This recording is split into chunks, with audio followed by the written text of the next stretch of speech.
Timbog ang mga suspect na mismong nanay at kapatid ng 2 menor de edad na biktima at 5 children at risk sa isinagawang entrapment and rescue operation ng mga operatiba ng Women and Children Protection Center o WCPC nitong Miyerkules ng gabi sa Taguig City. Sa patnubay ni Police Brigadier General Maria Sheila T. Portento, tumatayong hepe ng WCPC, kasama ang mga tauhan ng Anti-Trafficking in Persons Division nito sa pangunguna ni Police Colonel Lucrecio L. Rodrigueza Jr.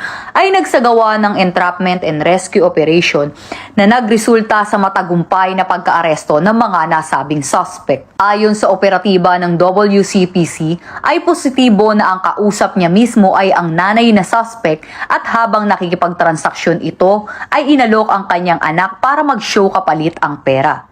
Agad na sinugod ng mga operatiba ng WCPC kasama ang mga tauhan ng Taguig City Police Station at social workers ng Taguig ang mismong bahay kung saan nagaganap ang pagsushow ng bata at naaktuhan mismo dito ang mga naturang suspect ng mga nasabing biktima. Napag-alaman din na ang biktima ay may nauna ng sumbong sa kanyang guro sa pang-aabusong ginagawa sa kanya.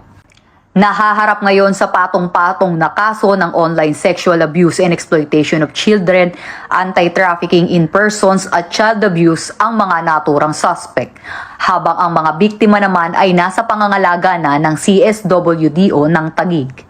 Huwag mag-atubiling magsumbong sa tanggapan ng WCPC kaugnay ng ganitong aktibidad gaya ng online sexual abuse and exploitation of children na may kaparusahang habang buhay na pagkakakulong at multa na maaaring umabot ng hanggang 5 milyong piso. At kung may nais kayong isumbong kay Aling Pulis, maaari kayong tumawag o mag-chat sa aming WCPC 24/7 helpline.